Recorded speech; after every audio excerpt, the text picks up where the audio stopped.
to another episode of We Don't Die. I'm your host, Sandra Champlain, author of the international best-selling book called We Don't Die, A Skeptic's Discovery of Life After Death. And today on the show, we have Paddy Bowes.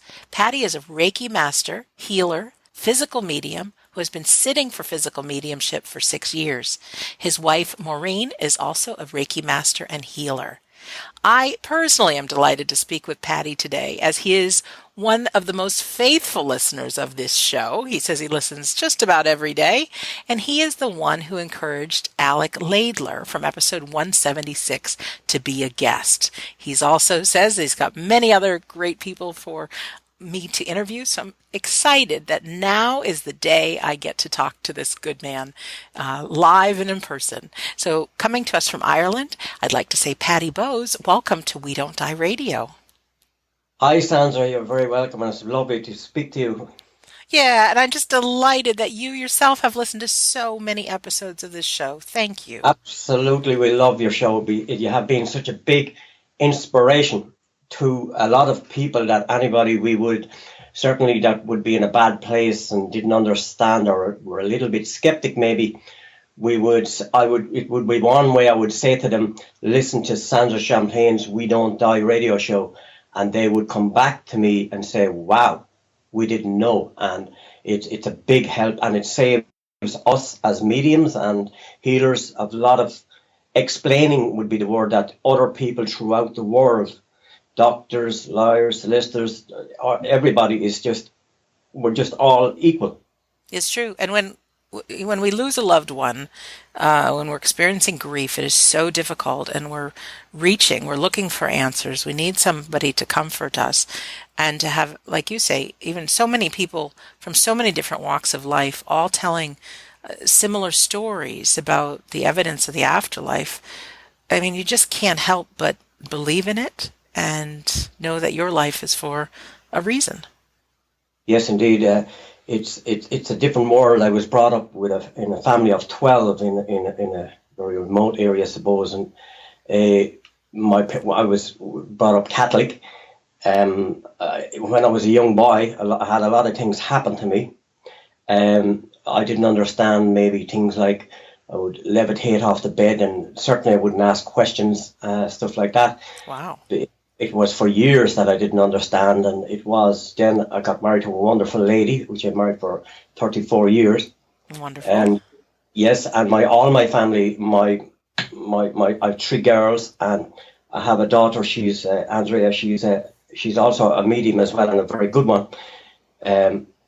We have been in the Art of Findlay College twice for 2 different weeks with them as well, and a big inspiration that has been. But with in my childhood, I suppose, with the teachings that we would have had, I suppose the word would be, we were conditioned. And my parents would have been the same. They were conditioned, didn't understand that, it was something you didn't speak about, that voices was coming into your head, or you could see a shadow, or things, you could predict different things happening all the time. And I got on with my life and done the normal things. I was a biker since I was 15 years of age, I suppose. And then I understood there was another part of his life, and we got introduced to Reiki probably 7-8 years ago with a lady, Mary Clare is her name, her. And from there, I travelled on the rest of my journey, my pathway in life, and would have been to different mediums, and they would have, each and every one of them, say things like, you're a physical medium and you need to study a bit more about that. Well, it's probably 10 years I was doing a bit of mediumship, different type work. You need to study more about it. And then I got introduced to the Art of Findlay College. You need to go there. And from there, my pathway just kept growing and growing and growing. And I really enjoyed it, and with the support of my family, of course. And after coming back from the Art of Findlay College, I would have formed a circle. I'm actually speaking to you from our sanctuary at the moment. Oh, fantastic. Yes. I have you on my, believe it or not, I have my iPad on our table. It's Scott Milligan gave a talk yesterday on spirit boards or Ouija boards. Yes. And I use the Ouija board. Well, we call it an angel table. It's a table we have the box we have with letters and numbers. And it's this exact same thing. It's numbers and letters, Ouija they may call it. And unfortunately, going back in the early days, media certainly didn't help. It's only for social media, like yourself and stuff like that, that makes people understand, because the biggest problem that people had was a fear. And a fear is, with a Ouija board, I suppose it's like a knife and a fork. If people look at the knife in the wrong way, I mean, it can be very dangerous. Right. And it's like, if you have a fear of heights, for sure 90% you're going to fall. So you know, all that comes into play in your early days, and the fear was always there. And my best friend, believe it or not, is a priest. He's 75. He's a fantastic man. He has done an awful lot of work here. He would know 70% of what I do. Wow, great. Yeah, and we've had some conversations, and I know truthfully that he knows there has been lies told throughout the early days and all like that. But again, as we go along, our own kids and all like that, and my grandchildren, I have 8 grandchildren as well, and they understand as well, and it's great because now I can tell them truthfully with phenomena, and for them to be able to make a connection with their loved ones is very powerful for them. And the truth is one of the most important things of it all, to be honest. Absolutely. So when you studied at Arthur Findlay, did you learn evidential mediumship, that you could give readings from, what came into your mind's eye? Yes, I would have really, Sandra, what I would have went to build my confidence would be the word. Just build and see and get the knowledge of how they teach and stuff like that. The knowledge that we got, I had a tutor by the name of Kitty Wood, and all these people, they're fantastic people. The energy in it was amazing. I didn't understand anything about photography, spirit photography, stuff like that. And I remember being sat in one day and asked to photograph, and the spirit just sent you a copy, just building up. And I thought that was amazing. Paddy, So I from lost there connection for just a second when you said Yeah, sure. about the spirit photography. Could you just repeat that? Yeah, with the spirit photography, I would have been asked to sit in at a door where the library was. And this lady, she started taking photographs, and spirit built up all around in the photograph as I was sitting there. And I said, wow, this is all amazing. So we got as much knowledge as we could with that. And when I come back, I decided to go to a few seances. So I went to Burgess Hill to the great man, as you know, Scott Milligan. Yes. And fantastic medium. Sat in some of his seances, and I got a couple of connections there from a couple of loved ones as well. And I thought, wow, this really is for me. So with our circle, we hold our circle every Thursday night. We've had maybe 7, 8 people. Some in years come, some go. It's not meant for some people. Dedication is one of the biggest thing, because people have it in their head that it's okay to sit this Thursday night, but I have a football match or I have to go dancing next Thursday night. It's not like that. You must be dedicated, be on time. They're our loved ones. We're sitting and we're connecting with them, and it's very, very important.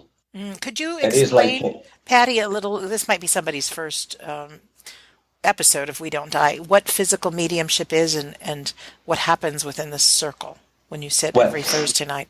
Well, every Thursday night we would sit, and I made a cabinet, and I would have a curtain over, and I would darken the room down completely, and we would sit. You can sing. We start off with a prayer, and I would put down different instruments around. Like I actually have a trumpet belonging to Scott Milligan. I would have what we call a bower on. It's a drum, a whistle maybe, stuff like that, and.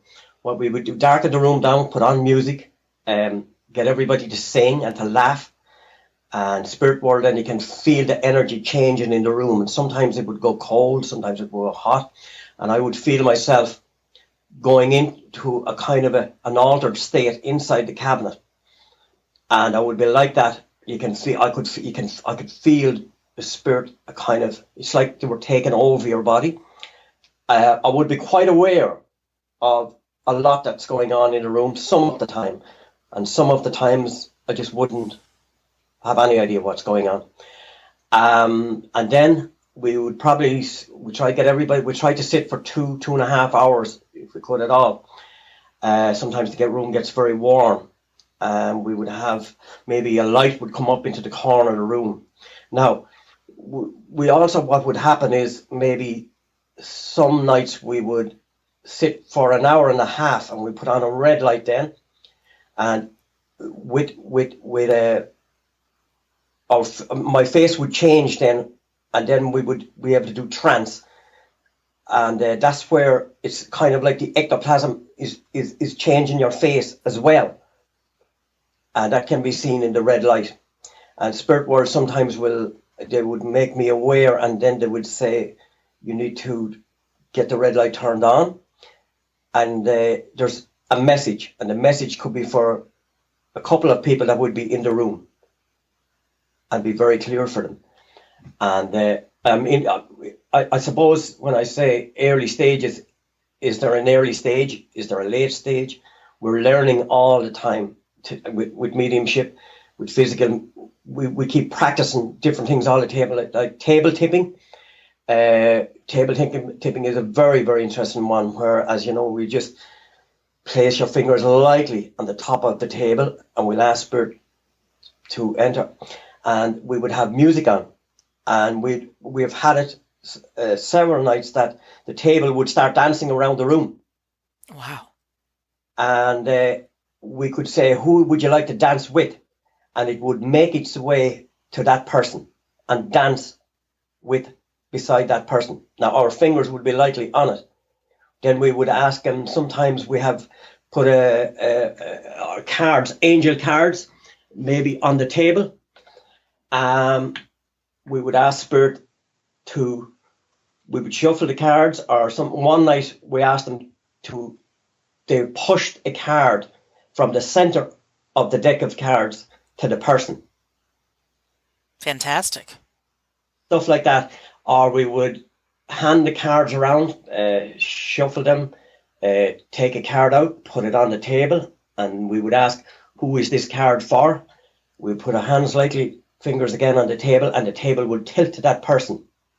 So when everyone had a card and never had the same card, or two cards went to the same person, what would happen then is each person would get a chance to read the card. We had phenomena happening all the time. Like, so we work a lot with missing people. Tell us about that.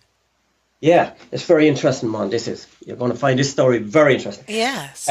Pete, they would come in, and I would get a vision of them, and I would normally start writing things down as they would come in, and they would say their name, and I'd write it down, and I'd say, okay, what do you want me to do?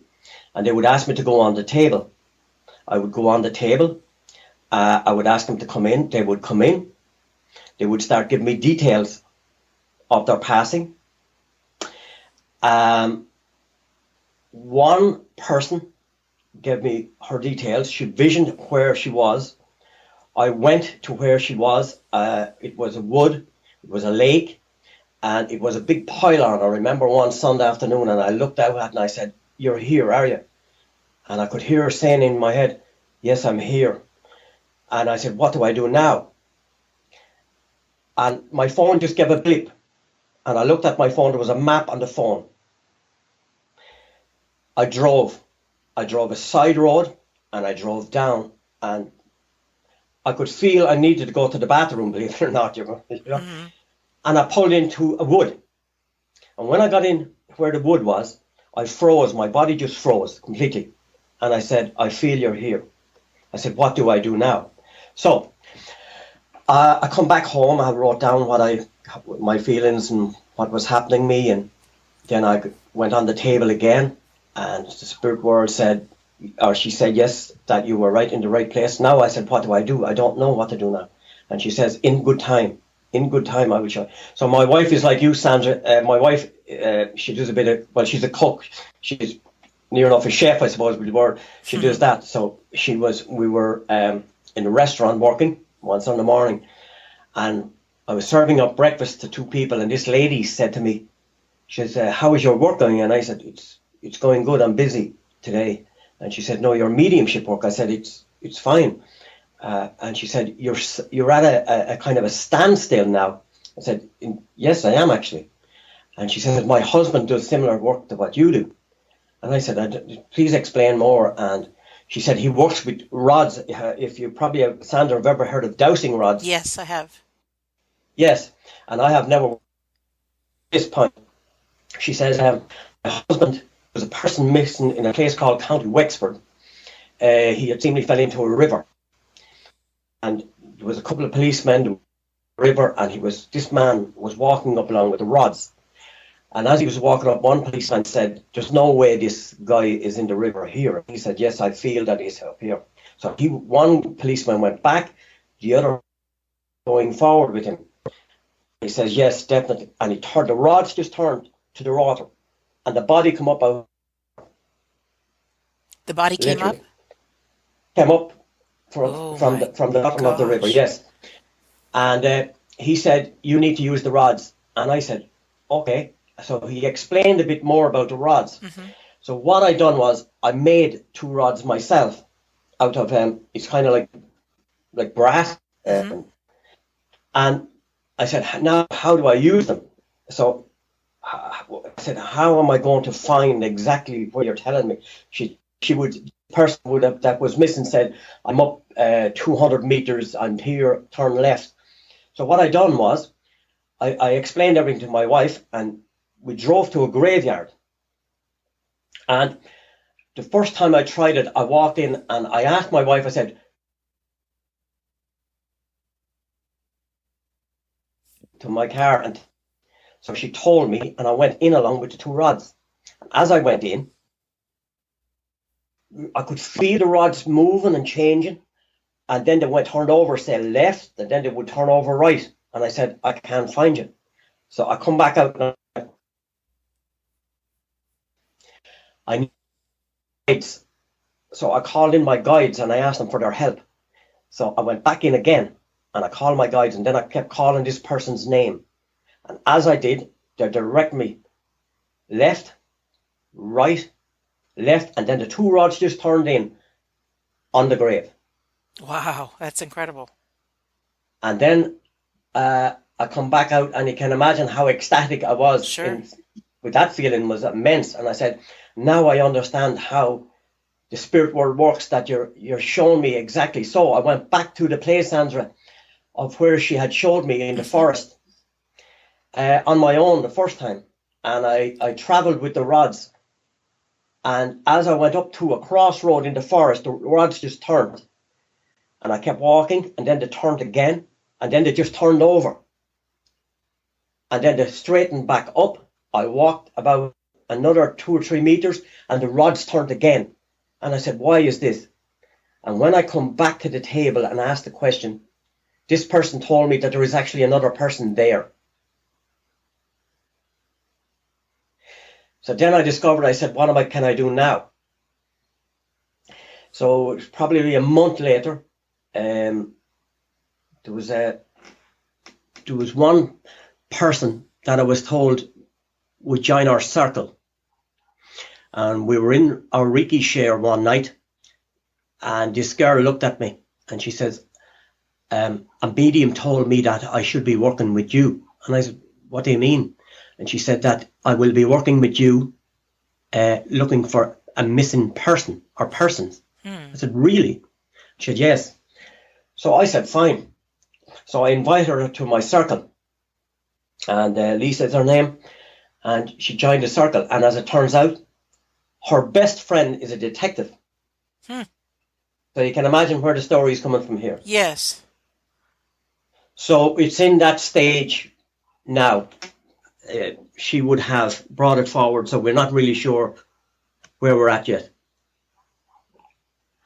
And with the. it's Sorry. interesting. No, it's just interesting because I mean, you could you have contacted the police with the information you got from in the circle? I mean, or did you not have enough? I mean, it does sound kind of crazy.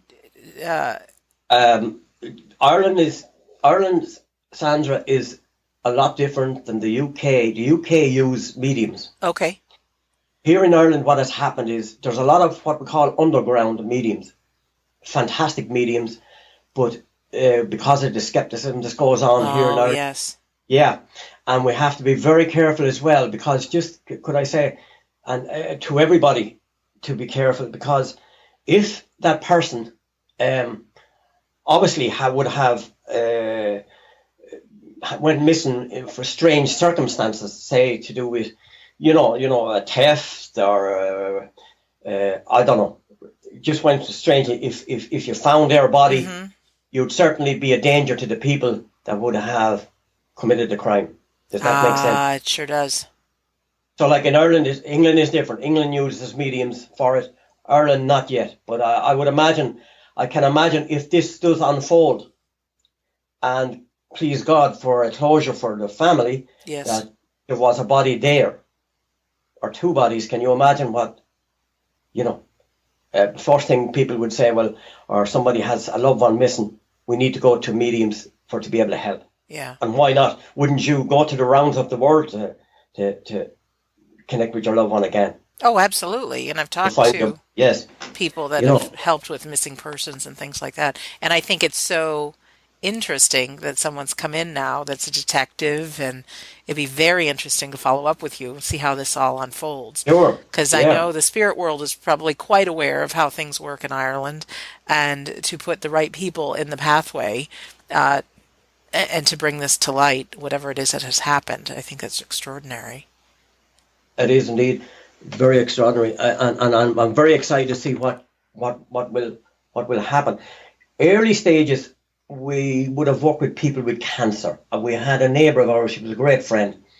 Um, she had a lot of questions to ask in her life from her early days before she would have passed away. Maybe probably about 6 weeks before she passed. I remember one night she come in and she asked could she go on the table to make a connection with her mum and her dad, and we said sure. She come in and her husband come in and her daughter and myself, my wife, my other daughter as well, and we made a connection with her mother, and the mother had spoken to her about years ago what had happened, all like that, and the amount of pressure that was taken off her, and she knew where she was going.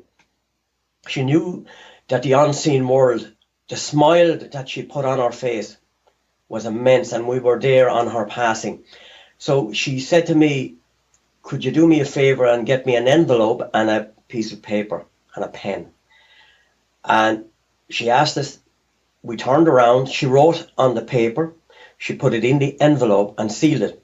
And she said, when I pass, I want you to come in, I want you to bring the envelope in and put it on this table and ask me what is wrote in the envelope.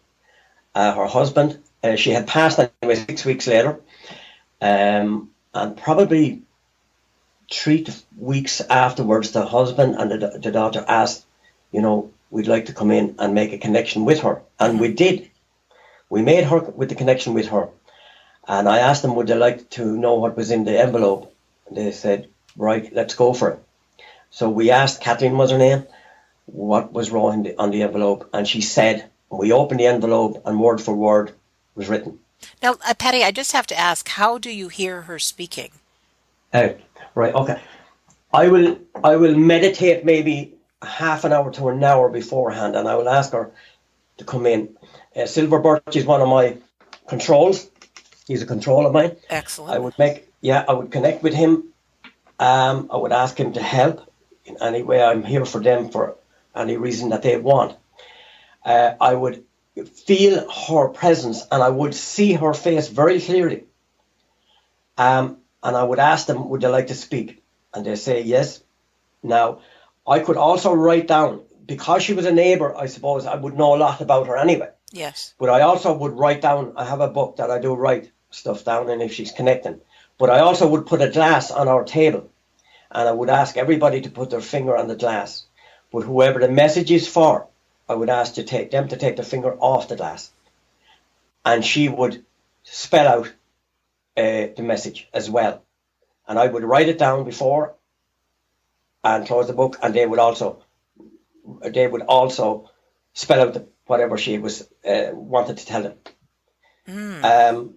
I would be very aware of, again, it's very important to have a medium there that knows what they're doing, because Spirit World are so excited to speak to us and have a laugh, because they are our family at the end of the day. They get so excited to come in. Sometimes they'll cross with one another and somebody else in, and the message is different. So I would feel and know when that would be happening, and then I would ask that spirit to please step back and let the other spirit, I will call you in right after. That would happen occasionally, and they would be polite enough to do that as well. They would step back and say, they're just excited, of course. Oh, who wouldn't be, right? Exactly. I don't care what side of life you're in. If you can find out that you're going to communicate with someone through the veil, For sure. I think there's so much excitement. Who wouldn't want to just jump right in? But now, is there a red light on when you're doing this? Is there? Oh no, we daylight? would. Oh yeah, we would put on just an ordinary light. It would be very dim. Ordinary light. Okay. Oh yeah, same with table tipping. They don't have to have red light either. They will just work away with that, and they don't mind either. Yeah. So your table is this angel table, and it's got the letters and numbers, and so I'm just trying to imagine that everyone's got a finger on this glass, except for the person the message is for, and then the glass will move around to the different letters and spell out things, and that's how the messages come through. That's it. We also do, and that's very powerful. Sure. I'll tell you how it's very powerful for people. But if it's somebody comes in for a reading and it's their first time, it takes a lot of energy out of us, because we have to explain, because the first thing they would ask is, oh, I don't know about this. Is this a Ouija board? I would say, yes. It's a 150% connection with your family, and the people that you're going to be making the connection with is your family. So, it's really your choice. So we would have had one woman here, and she was in a bad place for years, a really, really bad place. And I could feel her energy she was like she was in a bubble. And I've done a reading for her, and I eased her into it. And I said, this little girl has come in right beside you. Now, first of all, she's explaining to me that you didn't know whether it was a girl or a boy. And her face just went white. And she said, it is a girl, I said. But I asked her first, I said, are you sure your mammy wants to speak to you? And she says, yes, mammy does want to speak. Mammy is looking for this for years. I said, okay. So I could see her plainly standing beside her and looking up into her mammy's face. And I said, I have to give you some evidence. And the little one spelt her name out for her. And the mother says, I think I'm going to have a heart attack right now. Wow. I said, oh my God, don't have a heart attack now. She says, not even my husband knew that name. She says, I'm the only person that knew my child's name. I didn't know whether it was a boy or girl, but I picked the name thinking it was a girl. And the little one starts speaking to her. And then this is very important, the little girl, she looked at me after about 5 minutes connecting with the mother. Of course, the mother was, ecstatic about everything was going on and upset. And then she eased off, and the little one said, you have a box out in your shed, she said, because we collect stuff sometimes for wedding, because we cater for weddings sometimes. I said, yes. She says, go and get it then. I said, okay. I said, excuse me. So I went down the stairs. My wife said, where are you going? I said, I have to do this for this little girl. And there was a box in the shed, and there's flowers on it was forever stands like a shoebox with flowers and decorations on it. And I was coming in along, and I could hear the little girl saying to me, turn it over. And I turned it over, and there was a little label on it with a price on it. She says, take that off. And I took it off. I said, what do you want? And she says, give that to my mammy. I said, okay. So I come up and I said, your daughter said, I'll have to give you this.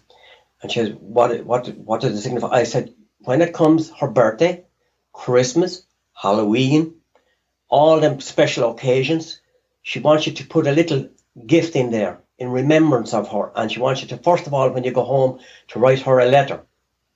And you have to put that in as well. And she was totally blown away by it. Yeah. But to see, the next day I got a text from her, and she says, my whole world has changed. I now can smell the flowers. I can hear the birds. My life, even with my husband, changed from last night. And I said, wow, this is what it's all about. That is what it's all about. I just watched a video yesterday of a medium who was really bad mouthing a couple of physical mediums, and I can get it because there's a lot of phenomena happening, but no evidence of loved ones. And while I think it's spectacular to be at a seance and see things float around the room and all that great stuff, what is important for me is to hear, or in your case, have your angel table and get specific messages that are evidence that show that your loved one, beyond a shadow of a doubt, is still here, still present.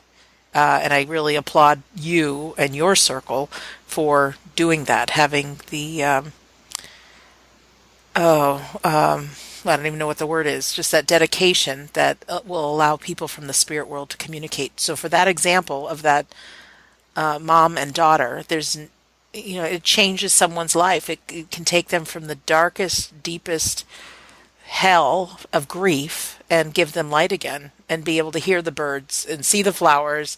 And that's what this is about. It is, Sandra. And we have had a few people here who was maybe a little bit suicidal, and and the spirit world, they just work in the strangest way, and we need to trust them in everything that they do. We need to trust them, what they're doing, how they're doing it, and all like that. And everything is for a reason. Everything happens in our lives every single day for a reason. Even like my connection to you, your connection to me, throughout, everybody is listening to the same type program. And now we have people in Ireland that will understand and say, wow, this is great, and yes, this did happen to me, and yes, this happened to me. And you had a lady a while back, Sandy Ingham, you done an interview. We had Sandy. Sandy was here in our house for 4 days as well, and I have a portrait that she has up there as well. It's in our sitting room with Sandy as well. A great spiritual artist she is, I can tell you, and a lovely lady. And she was actually sitting at her dining room table the first night she come over, and we're having something to eat and a few glasses of wine, as you know. And the next time she looked right into my eyes and she said, you read my book? I said, I haven't. You read my book. She said that everything that happened to me happened to you. And I read her book, and nearly word for word, it happened. And the word she said, and I don't forget it, sometimes she says, when we were young, we'd find that there were bad things that happened to us. But she said, we are who we are because of what happened to us. Does that make sense? It sure does. Yes. She said, would we be who we are? And I'm grateful, she says, maybe, that it did happen to us, because she says, now I have found who I am. And I found that very touching. Yeah, sure. Most definitely. Some of the our past creates who we are in the present. Some of the most painful things that happen in our life, I believe, Paddy, are those things that start this awakening process, start putting us on the journey, the spiritual journey. I really find that I used to notice things happening in the early stages. It's never too late for anybody. It doesn't matter what age they are. No. It doesn't matter. It's never too late, because even in the early stages, if I was in a pub or if I was in anywhere out and somebody had, hiccups, when they get a hiccups, I could look at them and I'd say, just look at me. And their hiccups would stop. Or if, even with a cut, I will look at a cut if it was bleeding. and ask spirit world help, and it would stop. So I knew there was something different all the time. So I'm still trying to discover other things of why, who, what, and what's happening with other people. And it's like through your show, which I'm, believe me, very grateful for, to be able to listen to all the other people throughout the world. And the likes of the Art of Findlay College, and the Banyan. I hope to go to Banyan sometime as well, stuff like that. And in time, I teach as many people as I can the knowledge that I have, and I don't mind them. Of course, they have to be invited into a circle. We show them a lot of stuff, like if we have a workshop, it's like working with colours. We would get colours with crayons, and we would ask the person to have a thought of a loved one in the spirit world, and we would have an ordinary iron that you use for your clothes, and they would pick the crayons up, and they would melt the crayon on the bottom of the iron and just put it on like a postcard, and they could pick any colour, 2 or 3 crayons, and just put it on it, and then they would wipe it and let it cool down, and then you could actually read that the same as a card about the loved one. What do you mean? What would be on the card? It are just all colours, shapes, different colours, different shapes. Try it sometime. You just put the crayon on the bottom of the iron, melt it, 2 or 3 crayons, different colours, and just rub it along the postcard. And on that, it's like a card. It will tell everything about that person. Interesting. I've never heard that before. Yes, and there's another one with candle. When you light the candle and you ask spirit world about the person that you're reading in front of you, and you ask the spirit world to walk through the candle, you can actually look at the flame and be able to read the person through the flame.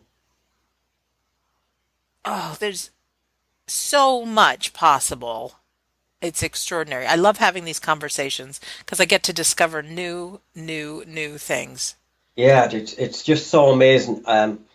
The first time I discovered about the colours was with a lady, Anne was her name, in the Art of Findlay College, and I said, what are we doing with these colours at all? We just put them on this card and we're rubbing them up and down, and she come over and she was really posh and real polite, beautiful lady, and she says, can you read me, my love? I said, of course, I'll have a go. And I did, and I was just blown away. It was about, I remember I said, I can see antiques. I can see an antique shop. I can see a tier, and this tier is where you sit. I said, this man is in the past. I said, I can see a tier, and he's shown me where you sit every day, and you shed a tear for him. But he says that he's waiting for you.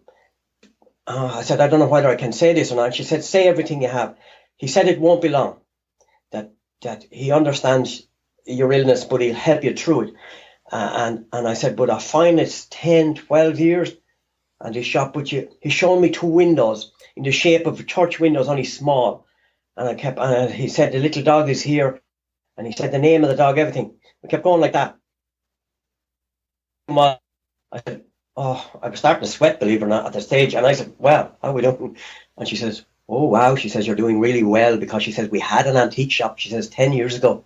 And my husband died, she says, about 12 years ago. And I sold the shop, and the only couple of things I kept was 2 small windows that shaped like church windows. Wow. With no glass, and they're in the shed. And she says, yes, I do have a cry every day. I have cancer, she says, and it won't be long till I pass. Wow. Incredible. And that's just from colours, you know. Yeah. At the Arthur Findlay College, I learned all kinds of different ways of connecting. And I think it all, if we can, I have not practiced mediumship, and I think it's due to fear, right? So you went there for confidence, and I haven't yet really practiced, but I know that fear and being effective as a medium, that you can't have them both at the same time.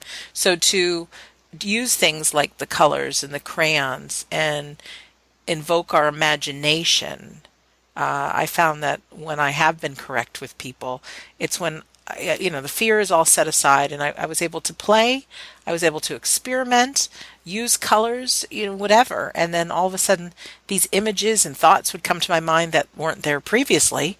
And lo and behold, they would be accurate information about someone's deceased loved one.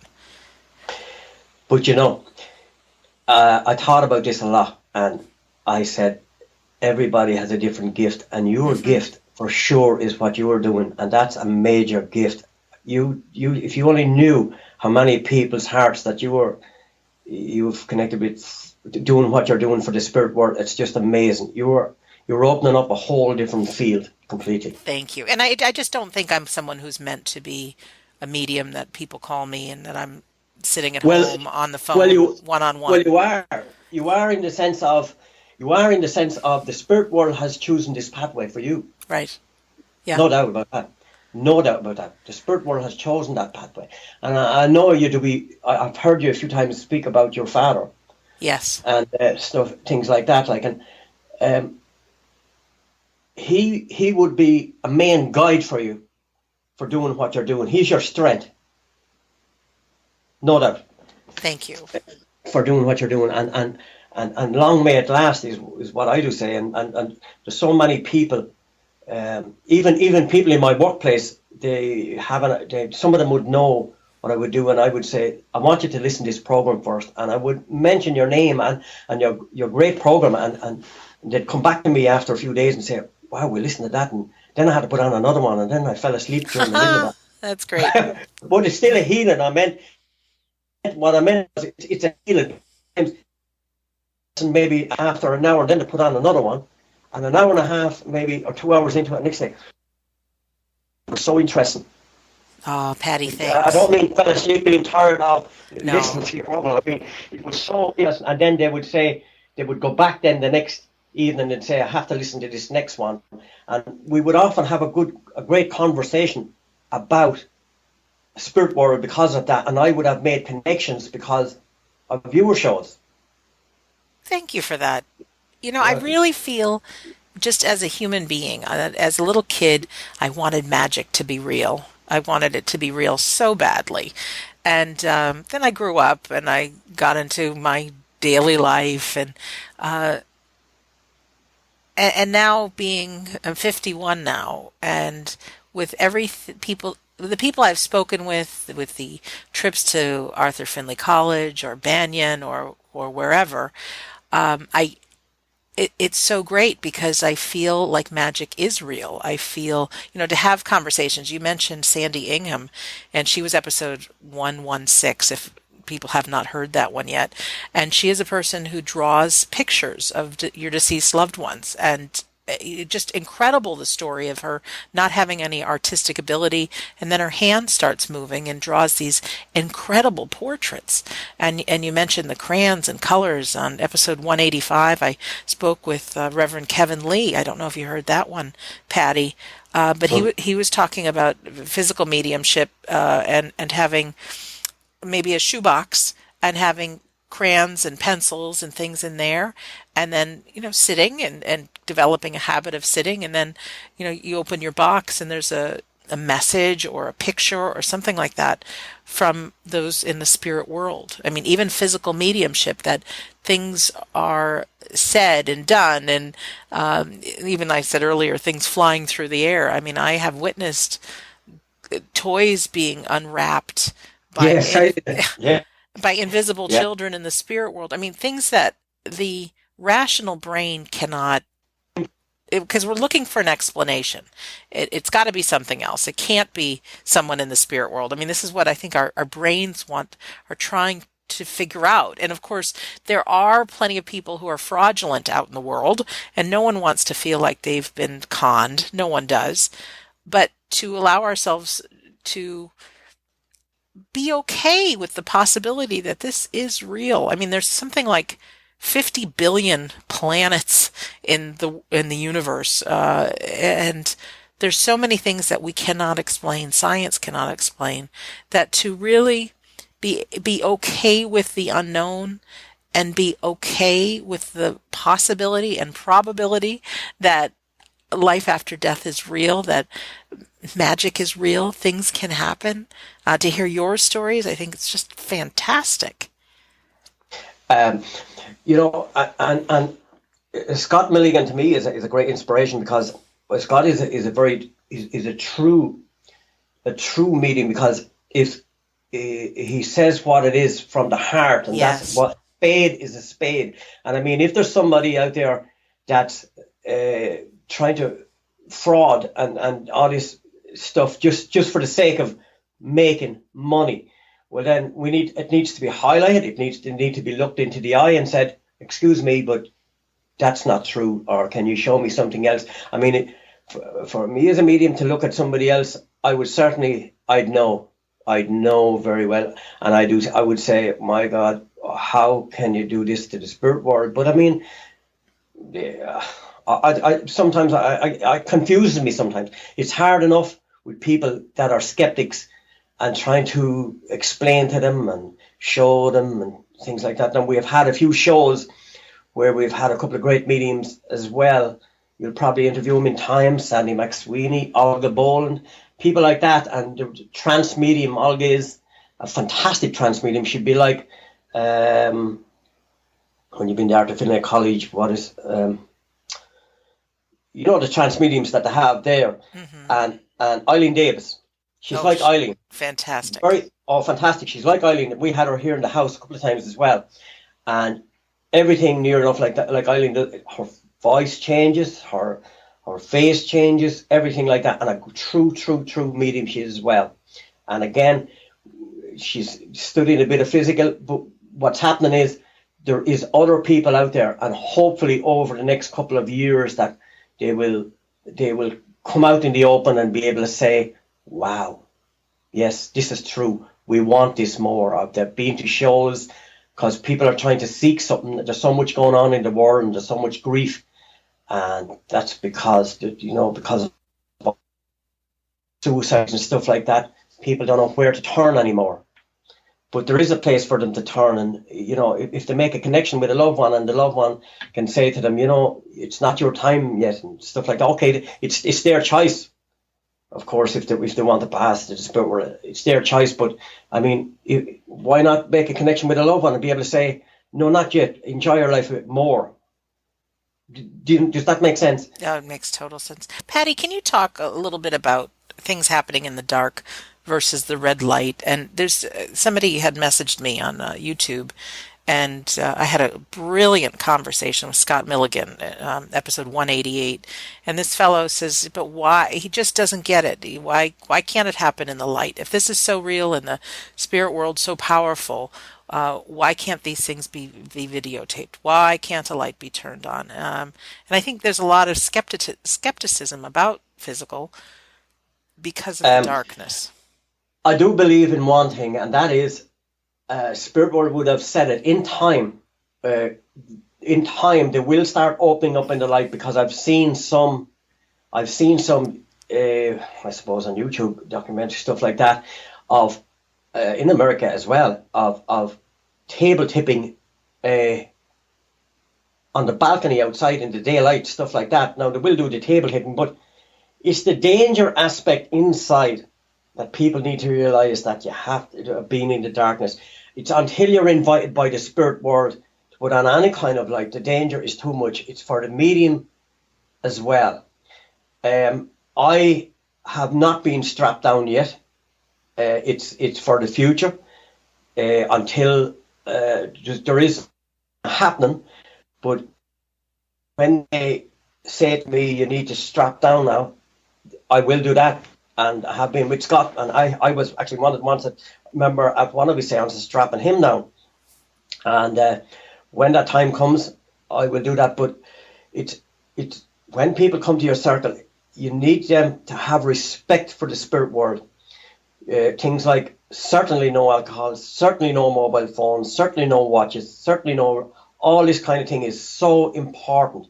Because can you imagine, it's like meditating and you're in an altered state and a mobile phone goes off, it's like you're about to get a heart attack. Mm-hmm. And can it's just not on. And if people cannot have that respect, and like the risk that you're taking maybe with 26 to 30 people in a room, and you have one or two people that coming in there just to say, I'm going to prove a point here, well, the danger is immense, really is immense, and we've seen it in the past with mediums there of how they got hurt. And the rule is if spirit world, I'd be old school as well, and if spirit world says to do it this way, that's the way it's to be done. That's simple as that. If they say put on the light, we'll put on the light. If not, that light stays off. We have to. They are the people that we do it for. That's why we say at the start of every one of our circles is, I am here for you. Mm-hmm. Whatever you ask me to do, I'm here for you. We will do it for you. And the harmony then that you have with one another is very, very important as well. Yeah, the last course that I took at the Arthur Findlay College this past May, they are now, the physical mediumships coming forth, they're requesting things in the light. And they say that the spirit world is very powerful, and that there's teamwork, that it's now progress, it's coming of the time, that I personally do believe that things will start shifting. There might be a new kind of energy created, but there's so many people now being reintroduced to this, or finding out, and they're starting to dabble in it themselves and creating their own circles, meeting weekly, and things starting to happen that I have no doubt that the spirit world will advance technologically like we are in 2017. So I think the first step is to have people aware that this is possible. And then the more people that can participate and the energy be used and the teamwork happening, the sky's the limit. I think there's so many more things that we can look forward to happening that haven't happened yet because so many more people are interested. For sure. It's happening. There's new things happening all the time. It's getting bigger and bigger and bigger. And I'm sure, as I said earlier on, that with some of as I said, underground mediums there that's having their circle there every week and tell nobody, and they don't want anyone to know about it, that in time, as it develops and they say, okay, I'm ready now, and I can, I'm going to go out in our world and let people see what's happening with me, and then even us as mediums are going to go, wow, yes. That's amazing. Yes. That's what we're going to say. Wow, I'd like to try that. Now, I have never had an airport or anything like that as yet. It's like Scott was saying, he was, I think, 17 or 18 years sitting. Things like that. But I'm with my daughter as well, and she's at a good time now. She has my little grandson, he's a year and about 5 months, and he can see. And in the room, actually, as I'm from speaking to you from, I actually would remember calling in my dad one night. He's in past, and I would call him in, and I would ask him to show the little fella, and I had him on my knee, and my wife and my daughter was here. And he looked up at the ceiling, and he started laughing at the ceiling. And then I said to my father, I said, go to the back of me all around. And he did. And the young lad just followed him the whole way around laughing. And like, when you see things like that, and you say, it's great for me, because now I say to myself, with my grandson, I will teach him everything I know. He's at a good stage in his life, Paddy, what do you think the difference will be, someone like your grandson growing up with this belief and this knowing about life after death and about life? He will have an early stage of confidence, fully, of an understanding of everything. And you're going to find this strange, I have 8 grandchildren.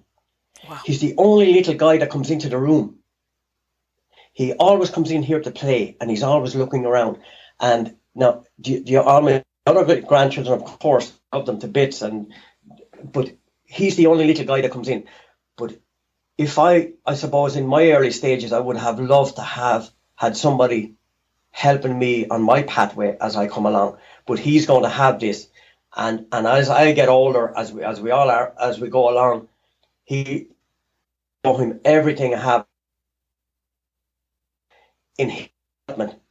And I will, again, if I'm able, I know now about the Art of Findlay College, the Banyan, everything to do with all that, and I will travel with him if I have to. And my daughter, she has been with us on a couple of weeks there in the Art of Findlay as well, which was absolutely mind-blowing for her as well. You know, the evidence is fantastic. And I remember at one stage, we were sitting, we had a tutor by the name of Kitty Wood, fantastic lady.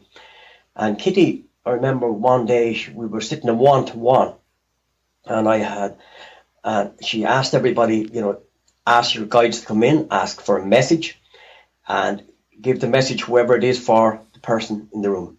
So it went to different, there was probably 20 of us, and it went to different ones. And I come to my daughter, and she says, Andrea, she says, have you got a message? She says, yes. Who's it for? It's for my daddy. But your daddy knows, you know everything about your daddy. No, but well, she said, Paddy, you know, do you want to say, of course I'm going to take this. So I did. And no way, Sandra, would my daughter have known like what happened in the early stage of my childhood as a little boy. And she says, your daddy says he's, now it wasn't from my father, don't get me wrong on this one, it's not from my father. He said he was sorry of what happened, that he could see it from the spirit world, but not then. And she explained a couple of things. And no way, not a hope would she have known. I would have never spoken about it to nobody. And I remember Kitty, she looked and she says, yes, I can take every last word of what she has said. You know, and there's again evidence of the same thing. I remember another night my daughter come up in the early stages, probably 2 years ago, and I asked her, I said, go up into the room and sit down and have a meditation. And she did, and we had visitors, and about 20 minutes passed. She come down, she was smiling, and I knew, because I could hear my guides tell me, watch this. And she says, Daddy, I want to show you something. And I come up to the room, and there was an actual seat on the floor, and the trumpet, she said, the trumpet just went straight. She looked, and she says, Gaga, she says, if you were here, show me. Please show me. Because she was doubting a little bit of her mediumship as well. And the trumpet just moved across the floor. And This was like in the light. Because I heard the chair coming down. And she says, Daddy, look at the chair. The chair fell over as well. And I said, wow. And after that, she sat with us then, meditating. Her confidence was building back up after that. And, you know, I think it's just once people get a bit of evidence that it happens, certainly gives them more confidence, that's for sure. Yeah. You know, I'm reminded, this is maybe giving away one of my habits, but my mom and I had gone to a casino. And this was long before I started getting into this. But I remember my grandfather had passed, and I was really on the search, is there any proof of the afterlife? And not for any reason of making money, but I was playing this video poker machine. And I said, Grampy, if you're still around and I have nothing to fear, I said, I need a sign. And so I'm going to ask for the biggest thing I can think of and give me the royal flush on this video game. In clubs, as specific as it could be. Now, the odds of getting that are something like 600,000 to 1. Yes. And wouldn't you know it, the next hand came, the royal flush in clubs. I mean, and it paid me something like $1,000. I mean, it was great, that.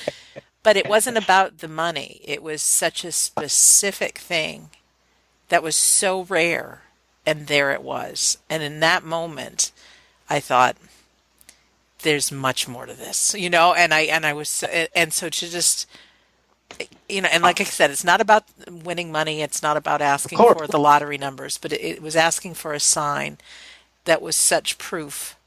And I remember one day, it's probably 2 years ago, and I was self-employed myself for about 14 years. And I remember a couple of years ago, I don't know what it was. It was in one, I had a couple of bank accounts, and I remember in one of them, and I know there was nothing in one of them. And the next thing was, I just said, there was some direct debit coming in, and I got a call and it said, look, there's nothing in that particular account. And I said, oh, what am I going to do? I can't make this bank now this evening. I don't want to be cut off with that. And, this is unreal. And I said, I'll have to go check. And I said to one of my guys, I said, can you help me in anything at all with this account? Like, and for sure, Sandra, I went to the machine and I checked a couple of my accounts. And in the account that they said there was nothing in, there was €900. And to this day, I don't know where it come from. Wow. It doesn't say nothing. I didn't question it, of course. I left it there and my debits went out. But it's just like your story. That's how they work. Yeah, and for all of us to trust. We might not know the answers, but just to be in this inquiry, to be listening to the show today, to know that there are invisible, unseen forces and beings and love around each one of us. And all we're trying to do is bridge the gap so that you know, that we all know, that life after death is real. Your loved ones, you'll see them again. You can still talk to them, that your life here now is for a purpose. And Paddy, you are very much like me. We love to explore this and we love to share it and to be okay with magic being real. And this is not something you need to prove to your friends and share. And, there's definitely people that say, well, then why does it happen in the dark? And it's not for us to have to prove this to other people. It's for us, I believe, to be on our own individual journeys and to look for these answers and know them for ourselves. For sure, Sandra. Like I do say to people, I don't have the problem with it. It's they have. I do say, if you wish to, some people come for a reading, if they wish to meditate, and a lot of people to keep going to get the same answers from different mediums. They keep going and they still have, sometimes they're in this little bubble and it's not enough for them and all like that. But we've had people come for a reading and sometimes they would end up that they would join the Reiki group, which is great as well because they find that the comfort is there and it's healing as well. And my wife certainly works, Maureen, she works with people with fibromyalgia and people with cancer and stuff like that as well. And they keep coming back, which is fantastic. So the healing is there. Yeah, it's very having much. that belief that, yes, exactly. It's just when you're waking up in the morning and you see a person's face and you know you have done some good for them. To me, that means everything. Paddy, our time is just about up. Do you have any closing words or any thoughts you want to leave people with?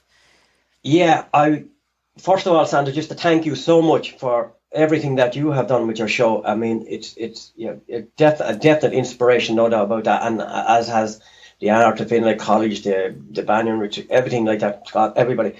My final thought, Sandra, to everybody that will listen is to trust in spirit. Trust what they're hearing, trust what they're getting, right? And one word I heard in the Art of Findlay College was never ever give up. Love it. That's the main. Ever give up. Give up. Paddy, is there a way people can get in touch with you if they'd like to after this episode? That would be great. I'm it's paddy.bowes@yahoo.co.uk. I'm on Facebook under Paddy Bowes in Carlow in Ireland. Actually, I feel free to anybody that would like to make any kind of connection. I'm certainly here for them. And again, Spirit World is with circles and stuff like that. We have room for one or two more people, but they have to be invited, of course, by Spirit.